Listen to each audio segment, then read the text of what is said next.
وہ عورت بہت دانا اور عقلمند تھی اور وہ روحانیت کے بارے میں بھی بہت کچھ جانتی تھی۔ وہ بولی کہ اب مجھ کو تم سے نکاح کرنے کی ضرورت نہیں ہے، کیونکہ میں جس کے لیے تم سے نکاح کرنا چاہتی تھی وہ نور اب تمہاری پیشانی پر نہیں ہے۔ اعوذ باللہ من الشیطان الرجیم، بسم اللہ الرحمن الرحیم۔ ربی اشرح لی صدری ویسر لی امری واحلل عقدۃ من لسانی یفقہوا قولی رب زدنی علما۔ السلام علیکم دوستو، آج میں آپ لوگوں کی خدمت میں اپنے پیارے آقا و مولا سرور کائنات حضرت محمد مصطفیٰ صلی اللہ علیہ وآلہ وسلم کے نور کا حضرت بی بی آمنہ کی طرف منتقل ہونے کا ذکر لے کر آئی ہوں۔ اس ذکر اور قصے کو سننے سے پہلے آپ سے درخواست ہے کہ ایک بار درود شریف ضرور پڑھ لیں۔ لاکھوں درود و سلام ہمارے آقا و مولا رسول خدا صلی اللہ علیہ وآلہ وسلم پر۔ ایک روایت سے یہ چیز تو واضح ہو جاتی ہے کہ تمام اہل سنت اور ائمہ اسلام کا اتفاق ہے کہ جناب رسالت مآب صلی اللہ علیہ وآلہ وسلم اپنی زبان فیض ترجمان و لسان معجز سے بیان فرماتی ہے کہ اول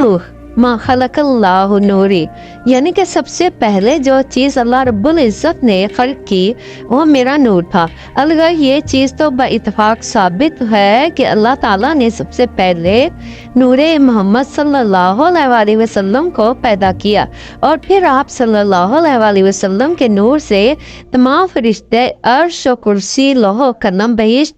اور دوزخ، جن و انس اور ساری مخلوقات کو پیدا کیا۔ روایت ہے کہ جس وقت اللہ رب العزت نے حضرت آدم صفی اللہ کو پیدا کیا تو نور محمد صلی اللہ علیہ وآلہ وسلم حضرت آدم علیہ السلام کی پیشانی پر ظہور فرمانے لگا، ایسا کہ حضرت آدم علیہ السلام کی پیشانی اس نور محمد صلی اللہ علیہ وآلہ وسلم سے عرش تک چمکتی تھی، اور پھر حضرت آدم علیہ السلام کی پیشانی سے حضرت شیش علیہ السلام کی پیشانی پر نمایاں ہوا، اور پھر حضرت شیش علیہ السلام کی پیشانی سے حضرت ادریس علیہ السلام کی پیشانی پر ظاہر ہوا، اور پھر حضرت ادریس علیہ السلام کی پیشانی سے حضرت نوح علیہ السلام کی پیشانی پر، اور حضرت نوح علیہ السلام سے اسی طرح درجہ بدرجہ نور محمد صلی اللہ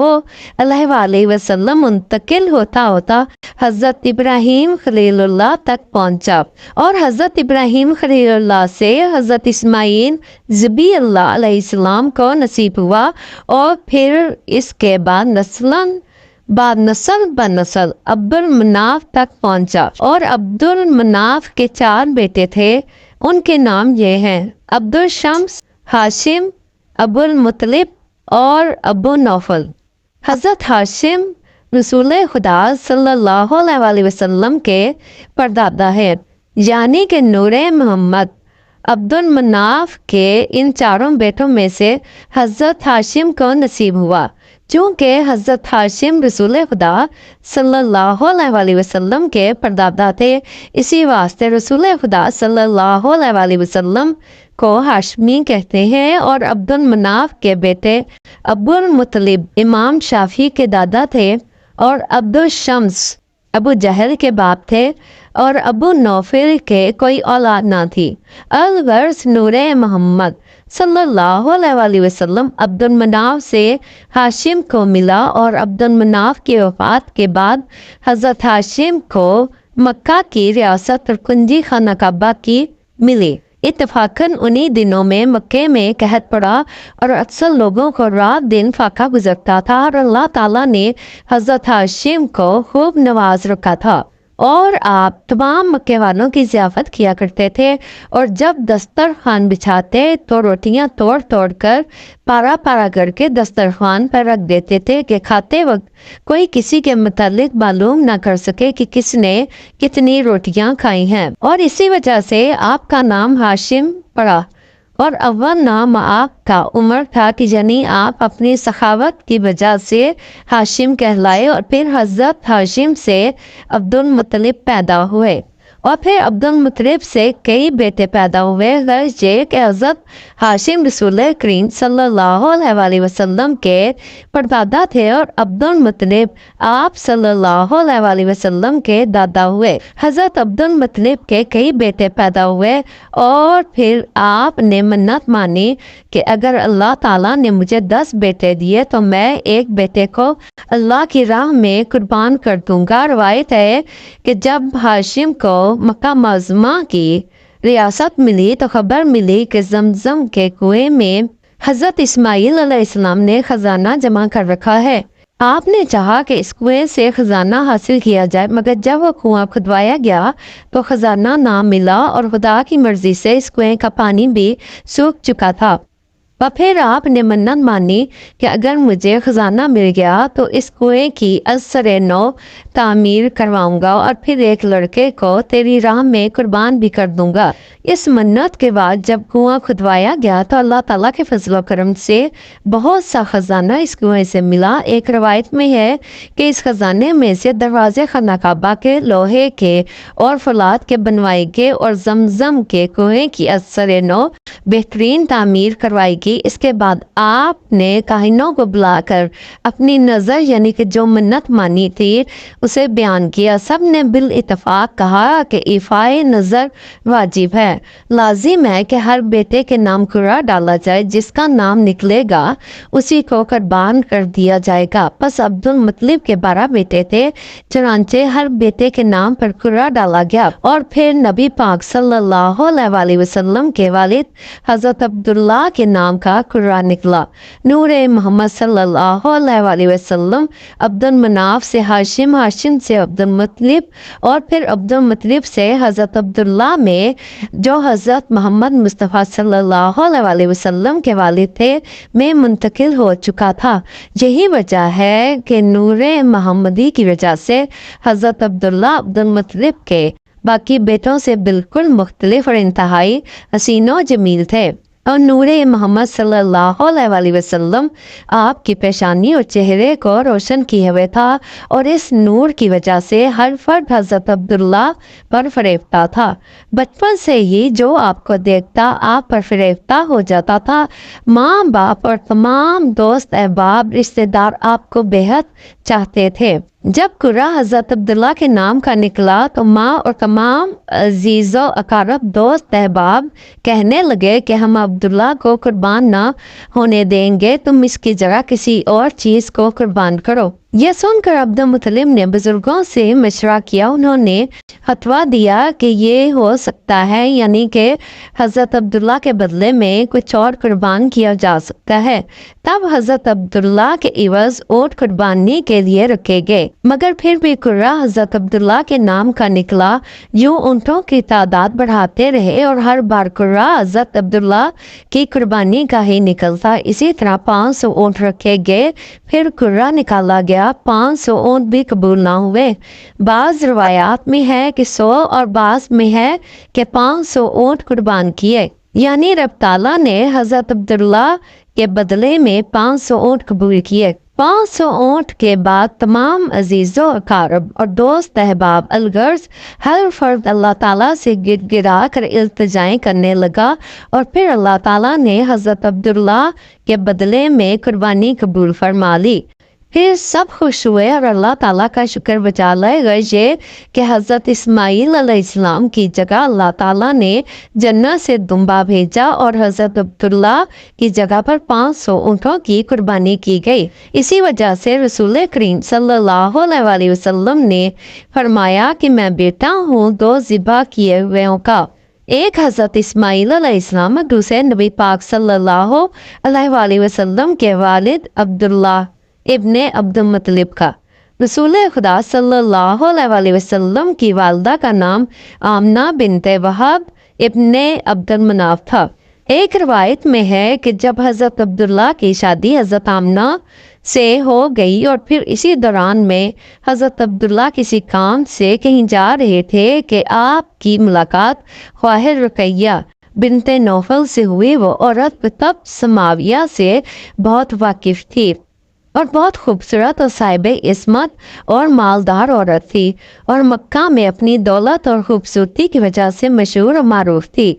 اس کی نظر جب حضرت عبداللہ پر پڑی تو جو حکایات اور علامات نور محمدی صلی اللہ علیہ وسلم کی توریت اور انجیل میں دیکھی تھیں، وہ اسے حضرت عبداللہ کی پیشانی پر چمکتی ہوئی نظر آئیں، اور پھر وہ آپ کو دیکھتے ہی آپ پر فریفتہ ہو گئیں اور آپ سے شادی کی خواہاں ہوئیں، اور پھر حضرت عبداللہ سے ہم کلام ہوئیں، بولی کہ تم کون ہو اور تمہارا کیا نام ہے؟ حضرت عبداللہ بولے کہ میرا نام عبداللہ ہے اور میں عبد المطلب کا بیٹا ہوں۔ وہ بولی کہ اچھا، تو تمہارے باپ نے تمہیں کو نظر قربانی کیا تھا؟ حضرت عبداللہ بولے کہ ہاں بے شک مجھے ہی نظر قربانی کیا تھا۔ پھر وہ بولی کہ میں دختر نوفل ہوں اور خواہر رقیہ تاجرہ ہوں، اور اگر تم مجھ سے شادی کرو گے تو 100 اونٹ اور مال و خزانہ تم کو دوں گی۔ اسے یہ معلوم نہ تھا کہ آج ہی حضرت عبداللہ کی شادی حضرت آمنہ سے ہو چکی ہے، یعنی آپ کی شادی سے وہ بے خبر تھی۔ پھر حضرت عبداللہ نے اسے ٹالنے کے بہانے سے جواب دیا، کہا کہ بہت اچھا، میں اپنے والد سے پوچھ کر اور ان سے اجازت لے کر آؤں گا تو پھر تم کو بتاؤں گا۔ یہ کہہ کر آپ اپنے گھر تشریف لے گئے، چونکہ اسی روز حضرت عبداللہ کی شادی ہوئی تھی اور آپ کی ابھی تک اپنی بیوی آمنہ سے ملاقات نہ ہوئی تھی۔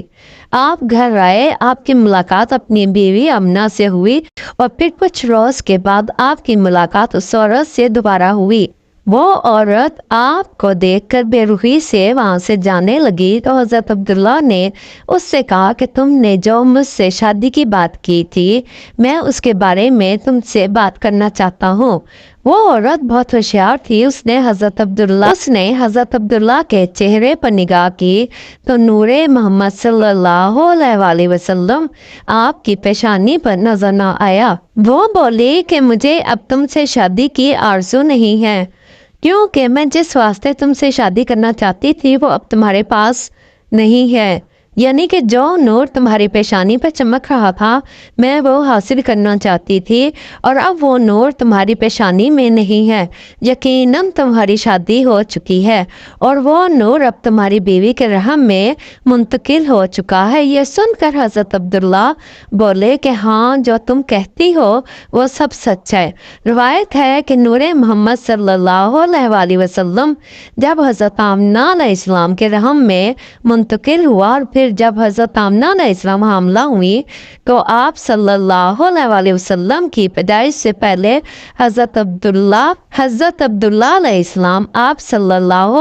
علیہ وسلم کے والد ماجد کا انتقال ہو گیا، اور پھر رسول خدا صلی اللہ علیہ وسلم کی پیدائش سے پہلے کہ یعنی 1 مہینہ 22 دن قبل ابرہہ نام کے ایک بادشاہ نے، جو یمن کا بادشاہ تھا، خانہ کعبہ کو توڑنے کے واسطے اپنے بڑے بڑے ہاتھیوں کا لشکر لے کر آیا، اور چونکہ حضرت آمنہ علیہ السلام حاملہ تھیں اور رسول کریم صلی اللہ علیہ وسلم کی پیدائش میں 1 ماہ اور 22 دن باقی تھے، اور یہ ایک بہت بڑا معجزہ آپ صلی اللہ علیہ وسلم کی پیدائش سے پہلے کہا تھا کہ آپ صلی اللہ علیہ وسلم کی رحمت اور برکت سے اللہ تعالیٰ نے ابابیل کو بھیج کر ابرہہ کے لشکر سے خانہ کعبہ کو محفوظ رکھا۔ اس کا ذکر سورہ فیل میں موجود ہے۔ کہا جاتا ہے کہ ابرہہ بادشاہ یمن کا حکمران تھا۔ اس نے جب دیکھا کہ اطراف و جانب سے لوگ مکہ معظمہ کی زیارت کو ہر سال جاتے ہیں تو ہم حسد ملعون نے اپنے دل میں بویا اور بالکل خانہ کعبہ کی شکل و صورت کا یعنی ہو ویسا ہی ایک مکان بنوا لیا اور پھر اس کا نام بھی کعبہ رکھ دیا۔ یہ اس لیے کیا کہ لوگوں کو بیت اللہ کے حج سے باز رکھیں اور جو کچھ بالکل ہو